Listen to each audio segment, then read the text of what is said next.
In the list of victims of the US's false propaganda and crimes against humanity, Iran tops the list. On the path to attaining its ulterior motives, Washington has, for decades, shamelessly never stopped plotting against the rise of Iran. In its latest ploy, the US has employed the anti-hijab movement as a tool to weaken the diplomatic, financial, and political interests of Tehran. Hello and welcome to TFI Global, the foreign affairs and geopolitical analysis arm of the TFI Media Group. I'm your host Vedika. Let's begin. During the Iranian Revolution against the regime of Mohammad Reza Shah in 1979, Iran's Revolutionary Guard Corps were on a quest to eliminate any sign of American influence.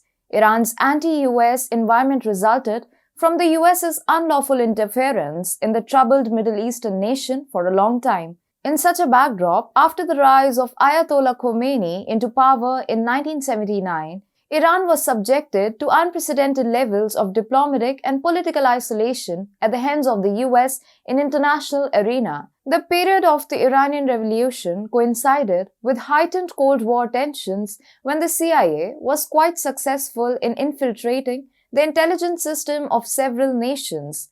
However, the notorious American intelligence agency, which is responsible for many regime changes, was unable to successfully intrude on Iran's intelligence structure. Irrespective of this, the US kept trying to get somehow involved in the internal political, military, and social domains of Iran in order to destabilize it. That is why, during the Iran-Iraq War of 1980-88, the US even bagged Saddam Hussein, the same Saddam Hussein who later turned out to be one of the primary rivals of the US in 2003. Throughout the years, the US damaged and hurt the political, economic, and diplomatic interests of Iran. Washington, along with its allies, which include the UK, Canada, etc., created a misinformation campaign against Tehran on the geopolitical stage. In addition to persuading other nations to suspend trade, military, and other bilateral ties with Iran, the Western superpower bullies imposed sanctions on Tehran and banned it from the international financial market. The West also embraced Iranian dissidents in order to ascertain what is happening internally in the nation. Unfortunately, the US and its allies' measures culminated in adverse repercussions for Iran.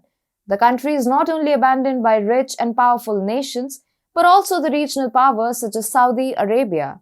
But the probability of lights at the end of the tunnel was evident during the signing of the landmark Joint Comprehensive Action Plan.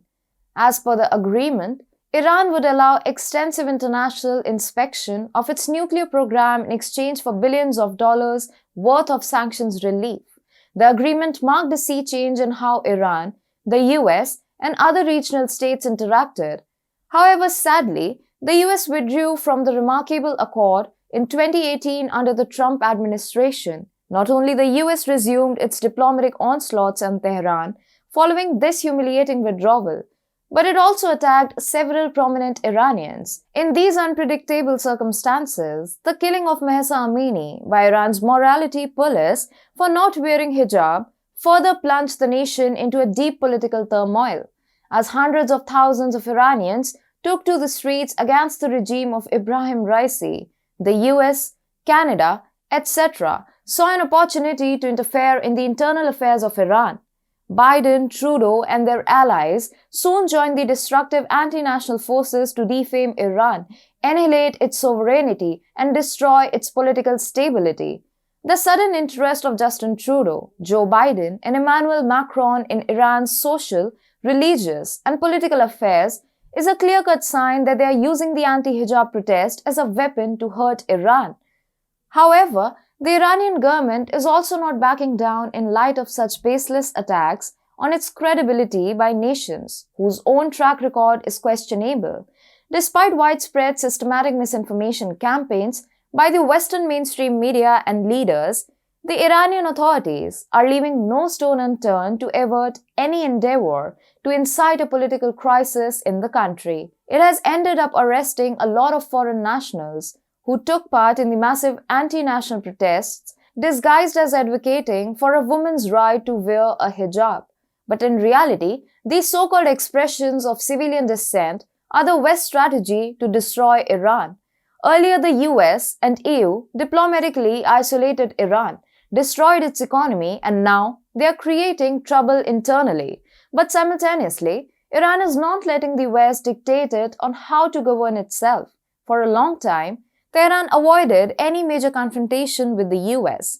However, as Washington and Ottawa have crossed all the limits, Iran is compelled to crack down on spies and moles who have disguised themselves as peaceful demonstrators. Iran is taking all measures to protect its espionage system from the vicious attempts of the West to infiltrate it.